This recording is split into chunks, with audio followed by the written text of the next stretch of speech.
إني فاعل ذلك غدا إلا أن يشاء الله واذكر ربك إذا نسيت وقل عسى أن يهديني ربي لأقرب من هذا رشدا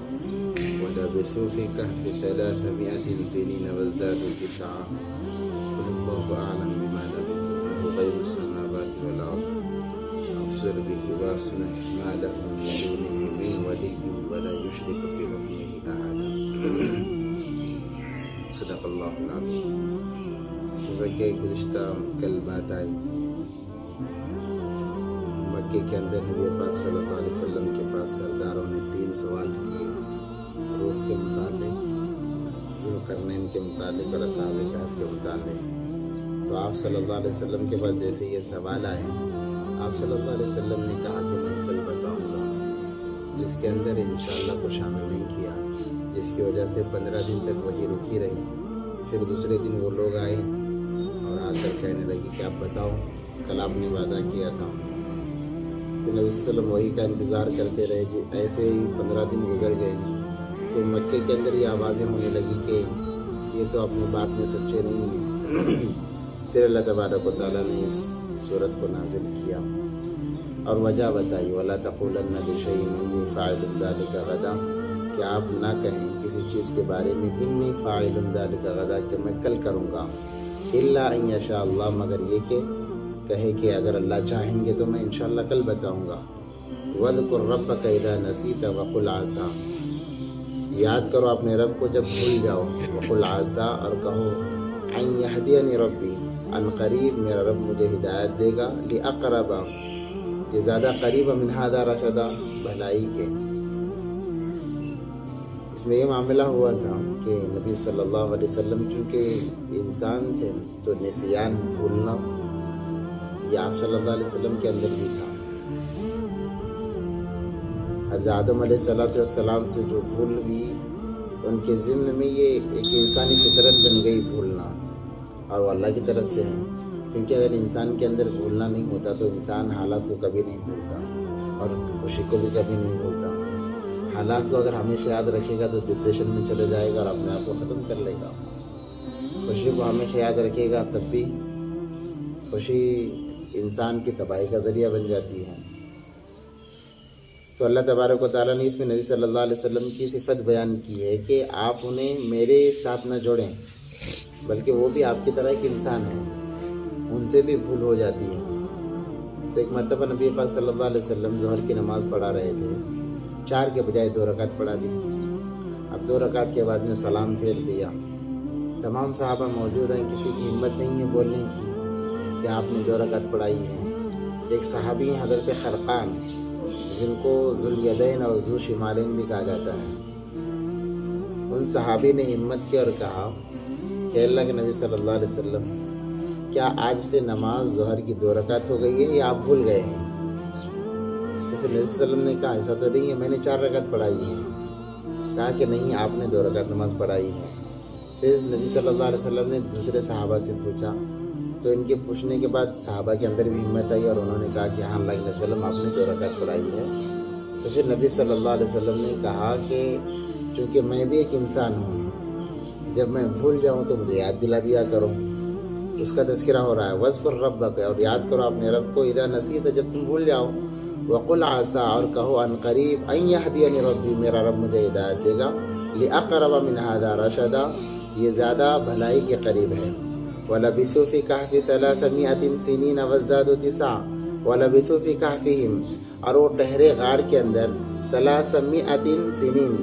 300 سال، وَازْدَادُوا 9، اور اوپر 9 سال، یعنی 309 سال اصحاب کہف غار میں ٹھہرے، 309 سال۔ 100 سنین، 300 سنین، 300 سال ہو گئے، وَازْدَادُوا، اور زیادہ اس کے اوپر 9 کہتے ہیں 9 کو، اور زیادہ 9 سال، یعنی 309 سال اصحاب کہف غار میں ٹھہرے ہیں۔ قُلِ اللَّهُ أَعْلَمُ بِمَا لَبِثُوا، آپ کہہ دیجئے کہ اللہ بہتر جانتے ہیں وہ کتنا ٹھہرے ہیں۔ لَهُ غَيْبُ السَّمَاوَاتِ وَالْأَرْضِ، وہ تمام آسمان و زمین کی غیب کی چیزوں کو جاننے والے، اللہ کی ذات کو بیان کیا جا رہا ہے۔ کیونکہ جب یہ نبی صلی اللہ علیہ وسلم نے بتا دیا اصحاب کہف کے بارے میں تو لوگوں میں ایک انتشار پیدا ہو گیا، کہ کتنے لوگ تھے سب سے پہلے اس کا انتشار، کہ بعض نے کہا 3 4 یہ بات چلی، اور بعض لوگوں نے کہا کتنے سال رہے ہیں، اس بارے میں اختلاف کرنے لگے۔ تو اللہ فرما رہے ہیں لو غیب السماوات والارض، زمین و آسمان کی تمام کی غیب کی جسے صرف اللہ کو معلوم ہے، ابصر بہ واسمع، وہ دیکھنے والے بھی ہیں اور سننے والے بھی ہیں، ما لہم من دونہ، اور نہیں ہے اس کے علاوہ من ولی، کوئی کارساز، ولا یشرک فی حکمہ احدا، اس کے کام میں تم کسی کو شریک نہ کرو، اللہ بہتر جاننے والے ہیں، اس کے کام میں تم اس کا شریک مت ٹھہراؤ۔ اللہ تبارک و تعالیٰ نے روکا۔ وَاتْلُ مَا أُوحِيَ إِلَيْكَ مِنْ كِتَابِ رَبِّكَ، آپ تلاوت کیجئے جو کچھ آپ پر نازل کیا ہے آپ کے رب کی طرف سے کتاب کے ذریعے سے، لا مبدل الکلمات، کوئی اللہ کے کلمے کو بدلنے والا نہیں ہے، چاہے انسان لاکھ کوششیں کر لے، جو اللہ نے متعین کر دیا، جو لکھ دیا، اس کو کوئی بدلنے والا، تبدیل کرنے والا نہیں ہے، جیسے اللہ کی طرف سے آیا ہے ویسے ہی وہ ہمیشہ چل پڑے گا۔ اب جیسے پڑوسی ملک کے بارے میں اب ایک حال ہی میں ایک مسئلہ چل رہا ہے، مفتی طارق مسعود صاحب کے بارے میں، انہوں نے کہا کہ قرآن کے اندر گرامر کے اعتبار سے کچھ آگے پیچھے ہوا ہے، تو ایک ایسی اس کو بحث بنا لیا گیا، حالانکہ وہ معاملہ اتنا سنگین نہیں تھا اور یہ معاملے کو اتنا اچھالنا بھی نہیں تھا، مگر چونکہ لوگوں کا ایک مزاج ہے، خود جب جتنی بڑی چاہے غلطی کریں وہ نظر نہیں آتی ہے، علماء سے کوئی بھول بھی ہو جائے تو پھر اس کو ایک ایسا بنا دیتے ہیں، وہ سمجھتے ہیں کہ علماء انسان نہیں ہیں، کیا ہے وہ فرشتے ہیں۔ یہاں پر تو نبی صلی اللہ علیہ وسلم سے بھول ہو رہی ہے کہ 4 کی جگہ 2 رکعتیں نماز پڑھائی جا رہی ہیں، اور نبی صلی اللہ علیہ وسلم خود فرما بھی رہے ہیں کہ میں انسان ہوں، نسیان میرے ساتھ بھی لگا ہوا ہے، بھول میرے ساتھ بھی لگی ہوئی ہے۔ تو پھر نبی صلی اللہ علیہ وسلم تعلیم دے رہے ہیں، اور اس سے ایک واقعہ اور دوسری کتابوں میں یہ بھی لکھا ہوا ہے کہ نبی صلی اللہ علیہ وسلم اکثر بھول جایا کرتے تھے، کبھی کبھار وضو بنا لیا، اب نماز کے لیے آئے، مصلی کے قریب آئے تو دیکھا کہ محسوس ہو رہا ہے کہ وضو نہیں ہے، بھول جائیں کہ میں نے وضو کیا ہے نہیں کیا ہے، تو نسیان لگا ہوا ہوتا ہے، کبھی کبھی زبان سے بہت ساری چیزیں نکل جاتی ہیں، تو اس کو بہت بڑا ایک ہنگامہ، اور ایک طبقے نے تو پھر قتل کے فتوے بھی دے دیے کہ ان کا سر قلم کر دیا جائے، تو یہ زیادتی ہے، زیادتی ہے۔ نسیان کا ہونا یہ انسانی فطرت ہے، زبان کا پھسل جانا یہ انسانی فطرت ہے، اس کو ذریعہ بنا کر کسی پر طعنہ تشنیع کرنا یہ گمراہی کا سبب ہے، اس لیے انسان کو اس سے بچنا چاہیے۔ تو اللہ نے کہہ دیا کہ لا مبدل لکلماتی، اللہ نے جو بیان کر دیا، جو اتار دیا، اس کو کوئی بدل ہی نہیں سکتا، چاہے جو انسان بھی جتنی بھی کوششیں کر لے وہ تبدیل نہیں کیا جا سکتا، جو جیسے وہ قیامت تک ویسے ہی رہے گا، اس کے اندر کوئی تبدیلی نہیں آئے گی۔ وَلَن تَجِدَ مِن دُونِهِ مُلْتَحَدًا، اور ہرگز نہیں پاتے اس کے علاوہ تمہارا کوئی رہنما، یعنی ہمدرد، اللہ کے علاوہ کوئی نہیں ہے انسانوں کا، بس اللہ کی ایک ذات ہے، جو انسان گنہگار بھی ہے تو اس کے ساتھ اس کی اللہ کی رحمت لگی ہوئی ہے، ایسا نہیں کہ فرما برداروں کے ساتھ میں لگی ہوئی ہے، نافرمانوں کے ساتھ نہیں ہے، ایسا نہیں ہے، بلکہ اللہ کی ایک ذات ایسی ہے کہ ہر انسان کے ساتھ اللہ کی رحمت وہ خاص ہی ہے، چاہے وہ فرما بردار ہو، نافرمان ہو۔ اگر صرف فرما برداروں کا معاملہ ہوتا تو پھر نافرمان تو کب کے ختم ہو جاتے ہیں، اس لیے اللہ کی رحمت عام ہے، عمومی اعتبار سے اللہ ہر انسان کے لیے یہی چاہتے ہیں کہ ہر انسان جہنم سے بچ کر جنت میں جانے والا بن جائے۔ اسی لیے حضرت وحشی کا واقعہ بہت مشہور ہے، اکثر کتابوں میں اس کا تذکرہ کیا گیا، جب وحشی حضرت حمزہ رضی اللہ تعالیٰ کو انہوں نے شہید کیا، بھاگ کر چلے گئے تھے، نبی صلی اللہ علیہ وسلم نے خادم بھیجا، ایک صحابی کو بھیجا، تو پھر وہاں سے باتیں آ رہی ہیں کہ میں نے جو قرآن کے اندر سب سے بڑے گناہ ہیں، 3 گناہ ہیں، وہ تمام میں نے گناہ کیے، میری کیسے مغفرت ہو سکتی ہے؟ تو اللہ تبارک و تعالیٰ نے حضرت وحشی کے لیے بھی آیات اتاری ہیں کہ آپ کہیے ایسا نہیں ہے، جو بندہ اخلاص کے ساتھ میں توبہ کر لیتا ہے میں اس کی توبہ قبول کر لیتا ہوں۔ اسی لیے علماء فرماتے ہیں کہ کسی انسان کو حقیر نہ سمجھے، چاہے وہ جیسا بھی ہو، یہاں تک کہ کہتے ہیں غیر کو بھی حقیر نہ سمجھے، کیا پتہ موت سے پہلے وہ ایمان لے آئے اور اللہ اس کے سارے گناہ معاف کر دے، تم سے آگے نکل جائے، اور کسی کی شکل و صورت کو دیکھ کر، حلیے کو دیکھ کر اس کے جنتی ہونے کی گواہی نہ دیں۔ ایک واقعہ کے لوگوں میں لکھا ہوا ہے، مدینے کے اندر ایک صحابی ان کا نام ذہن سے نکل رہا، بڑے مشہور صحابی ہیں، تو جب ان کا انتقال ہوا تو ان کی ایک بہن تھی، انصاری بہن تھی، انہوں نے کہا کہ اللہ تبارک و تعالیٰ تمہارے ساتھ میں خیر کرے، یعنی ان کا کہنے کا مقصد یہ تھا کہ یہ جنتی ہیں، کہ انہوں نے اپنی ساری زندگی لگا دی، دین کے لیے لگا دی، جہاد میں وقت گزار دیا۔ تو جب نبی صلی اللہ علیہ وسلم نے اس بات کو سنا تو کہا تم کیسے کہہ سکتی ہو، کیونکہ انہوں نے قسم کھا کر کہا کہ واللہ خیر لک، کہ اللہ تمہارے ساتھ میں خیر کا معاملہ کرے، یعنی تم جنتی ہو۔ تو نبی صلی اللہ علیہ وسلم نے کہا تمہیں کیسے یقین ہوگا کہ یہ جنتی ہیں، اور کہا کہ میں دعا کرتا ہوں کہ اللہ اس کے ساتھ میں خیر کا معاملہ کرے، اس کے ساتھ میں خیر کا معاملہ کرے۔ چند اعمال کی وجہ سے، اعمال کو دیکھ کر ہم کسی کے جنتی ہونے کا فیصلہ بھی نہیں کر سکتے، وہ تو اللہ کی ذات ہے، ہو سکتا ہے کہ وہ اعمال قبول نہ ہوئے ہوں۔ صحابی کے لیے اللہ کے نبی پاک علیہ الصلوۃ والسلام نے فرمایا کہ قسم کھا کر یہ باتیں نہ کہا کرو کہ یہ جنتی ہے، یہ جہنمی ہے، وہ فیصلہ کرنے والے اللہ تبارک و تعالیٰ ہیں۔ اور اس کے بعد میں عجیب بات یہ لکھی ہے، اللہ کے نبی صلی اللہ علیہ وسلم نے فرمایا کہ مجھے بھی اپنے اعمال پر یہ ناز نہیں ہے کہ اس کی بدولت میں جنت میں جاؤں گا۔ اس لیے انسان کو ہمیشہ ڈرتے ہوئے رہنا چاہیے اور اعمال بھی کرتے رہنا چاہیے۔ الغرض تو اللہ تبارک و تعالیٰ کی رحمت ہر انسان کے ساتھ میں خاص ہے۔ اللہ چاہتے ہیں کہ ہر انسان جہنم سے بچ کے جنت میں جانے والا بن جائے۔ وَاصْبِرْ نَفْسَكَ مَعَ الَّذِينَ يَدْعُونَ رَبَّهُمْ بِالْغَدَاةِ وَالْعَشِيِّ يُرِيدُونَ وَجْهَهُ وَلَا تَعْدُ عَيْنَاكَ عَنْهُمْ، اور صبر کیجئے، اپنے آپ کو روکے رکھیے ان لوگوں کے ساتھ میں جو اللہ کو پکارتے ہیں، یدعون ربهم بالغدات، صبح اور شام اللہ کو پکارتے ہیں، ان کے ساتھ میں رہیے۔ یہ تعلیم دی جا رہی ہے، اسی لیے علماء فرماتے ہیں کہ اپنے دوست ایسے بنائیں جو حقیقی معنوں میں مسلمان ہو، ایمان والے ہوں، جو اللہ کو ڈرنے والے ہوں۔ حضرت مولانا پیر ذوالفقار صاحب نقشبندی دامت برکاتہم العالیہ نے اپنے خطبات میں 6 صفات کا تذکرہ کیا ہے کہ کیسے انسان کو دوست بنایا جائے، بڑی لمبی تفصیل ہے۔ تو اس کے اندر سب سے پہلی یہی بات ہے کہ وہ ایماندار ہو، مسلمان بھی ہو اور ایماندار بھی ہو۔ تو یہاں پر وہی تعلیم دی جا رہی ہے، وَاصْبِرْ نَفْسَكَ، اپنے آپ کو روکے رکھیے، مَعَ الَّذِينَ، ان لوگوں کے ساتھ میں، يَدْعُونَ رَبَّهُمْ بِالْغَدَاةِ وَالْعَشِيِّ، جو پکارتے ہیں، یعنی صبح میں بھی اللہ کو یاد کرتے ہیں، شام میں بھی یاد کرتے ہیں، یعنی ذکر کرتے رہتے ہیں، اللہ کی یاد کرتے رہتے ہیں، اللہ کی بڑائی بیان کرتے رہتے ہیں، ویسے لوگوں کے ساتھ اپنے آپ کو روکے رکھیے۔ یریدون وجہہ، اور اس کے بدلے میں کیا چاہتے ہیں؟ اللہ کی رضامندی۔ وَلَا تَعْدُ عَيْنَاكَ عَنْهُمْ، اور ایسے لوگوں کو آپ کی آنکھیں تلاش کریں۔ ترید زینت الحیات الدنیا، زندگی کے اندر تلاش کرتے ہیں، چاہتے ہیں،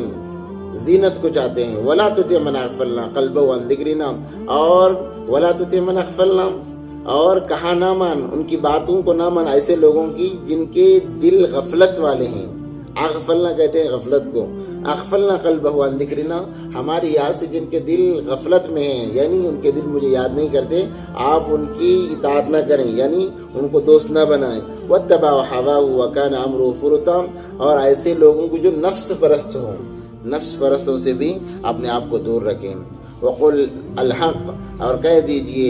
حق تو تمہارے رب کی طرف سے، من ربکم، تمہارے رب کی طرف سے ہے۔ فمن شاء فلیؤمن ومن شاء فلیکفر، اللہ تعالیٰ جسے چاہتے ہیں مومن بنا دیتے ہیں، اور جسے چاہتے ہیں اللہ تبارک و تعالیٰ مرتد کر دیتے ہیں۔ وہ اللہ کے اختیار میں، اور اللہ بہتر جانتے ہیں کون ایمان کے ساتھ میں اچھا ہے، کون کفر کے ساتھ میں۔ انا اعتدنا للظالمین نارا، اور ہم نے تیار کر رکھا ہے ظالمین کے لیے آگ کو۔ وَأَحَاطَ بِهِمْ سُرَادِقُهَا، أَحَاطَ بِهِمْ سُرَادِقُهَا، کہ وہ آگ احاطہ کیے ہوئے، یعنی گھیرے ہوئے ہوگی انسان کو۔ وَإِنْ يَسْتَغِيثُوا يُغَاثُوا، اور اگر لوگ وہاں پر جانے کے بعد میں فریاد کریں، یغاثوا بِمَاءٍ، یعنی طلب کریں پانی کو، کَالْمُهْلِ يَشْفِي الْوُجُوهِ، تو انہیں پلایا جائے گا۔ بئس شراب، کیا ہی برا پینا ہے، کیا ہی برا پانی ہے وہ۔ وسعت مرتفقہ، اور کیا ہی بری آرام گاہ ہے، یعنی کیا ہی برا ٹھکانہ ہے۔ ان الذین آمنوا، اب یہاں سے یہ اللہ نے ڈرا دیا، اللہ نے تاکید کی، اس کے بعد میں ایمان والوں کی صفت کو بیان کیا جا رہا ہے۔ ان الذین آمنوا، یقیناً جو لوگ ایمان لائے، وعملوا الصالحات، اور نیک اعمال کیے۔ دیکھیے جہاں پر بھی ایمان والوں کا تذکرہ آتا ہے، اعمال صالح کو جوڑا ہے اللہ تبارک و تعالیٰ نے سارے قرآن کے اندر، اور اسی لیے جگہ جگہ اللہ نے مومن کی، خالص مومن کی صفات کا بھی تذکرہ کیا، جیسے سورہ مومن خود ہے، اور سورہ انفال ہے، اب سورہ اعراف ہے، بہت ساری صورتوں میں اللہ نے مومن کی صفات کو بیان کیا ہے۔ ہم یہ سوچتے ہیں کہ ایمان لا لینا کامیابی کی علامت، ایسا نہیں ہے۔ ایمان کے ساتھ عمل صالح بھی ہونا ضروری، اس لیے اللہ نے اس کی وضاحت کر دی، ان الذین آمنوا، یقیناً جو لوگ ایمان لائے، وعملوا الصالحات، اور انہوں نے نیک کام کیے۔ سورہ عصر کے اندر تو اللہ تبارک و تعالیٰ نے بڑی تفصیل سے اس کا تذکرہ کیا ہے، انا لا نضیع اجر من احسن عملا، تو اللہ تبارک و تعالیٰ ایسے لوگوں کے اجر کو ضائع نہیں کریں گے۔ اللہ تبارک و تعالیٰ ان کے اجر کا بدلہ دنیا میں بھی ادا فرمائیں گے اور آخرت میں بھی ادا فرمائیں گے۔ اولئک لهم جنات عدن تجری من تحتهم الانہار یحلون فیہا من اساور من ذہب ویلبسون ثیابا خضرا من سندس واستبرق متکئین فیہا علی الارائک نعم الثواب وحسنت مرتفقا۔ تو اللہ تبارک و تعالیٰ نے جنت کی بشارت دیتے ہوئے فرمایا یہی لوگ جنتی ہیں جو نیک اعمال بھی، ایمان والے بھی ہیں، نیک اعمال بھی کرتے ہیں اور نیک اعمال کی طرف دعوت بھی دیتے ہیں۔ دیکھو اپنے آپ کو کسی عمل پر باقی رکھنا ہے تو دعوت ضروری ہے۔ اگر مجھے نماز پر باقی اپنے آپ کو رکھنا ہے تو مجھے بولنا پڑے گا، میں جب تک بولوں گا، جتنا میں بولوں گا اللہ مجھے اتنی توفیق دیں گے اور وہ چیز باقی رہتی ہے۔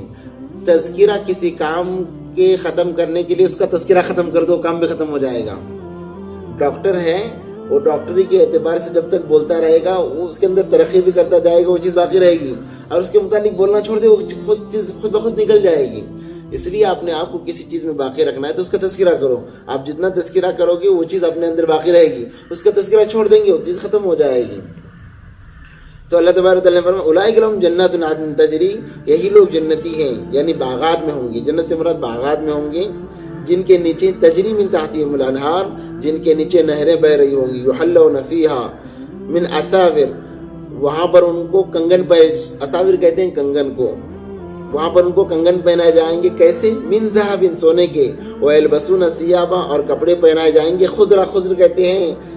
ریشمی لباس کو، وہاں پر سبز ریشمی لباس انہیں پہنا جائے گا، من سندس و استبرق، اور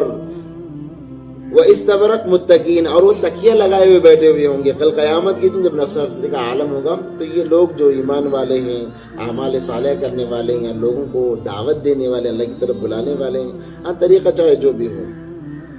تو پھر یہ تکیے لگائے ہوئے بیٹھے ہوئے ہوں گے۔ نعم الثواب، کیا ہی خوب بدلہ ہے، وحسنت مرتفقا، اور کتنا بہترین وہ آرام کرنے کی جگہ ہے۔ تو اللہ تبارک و تعالیٰ نے یہاں پر چند باتیں جو ارشاد فرمائی وہ یہی ہیں کہ نسیان انسان کے ساتھ میں لگا ہوا ہے، اسی لیے جب انسان بھول جائے تو اللہ کو یاد کر لے، یعنی اس کا احاطہ کر لے، یہ سب سے پہلے تو یہ کام کرنا ہے، اور اس کے بعد میں اچھے لوگوں کی صحبت کو اختیار کرنا ہے، اور اس کے بعد میں اللہ تبارک و تعالیٰ نے یہ فرمایا کہ اپنے آپ کو برے ٹھکانے سے بچانا ہے، یعنی جہنم سے اپنے آپ کو بچانے کی کام کرنا ہے۔ اس کے لیے ایمان والا بھی بننا پڑے گا اور اعمال صالحہ بھی کرنا پڑے گا، اور اس پر باقی رہنے کے لیے اس کو عام بھی کرنا پڑے گا۔ یہ تین چیزیں عمومی طور پر اللہ تبارک و تعالیٰ نے اس رکوع کے اندر بتائی ہیں۔ اللہ سے دعا ہے کہ اللہ ہم تمام کو باتوں پر توفیق عطا فرمائے۔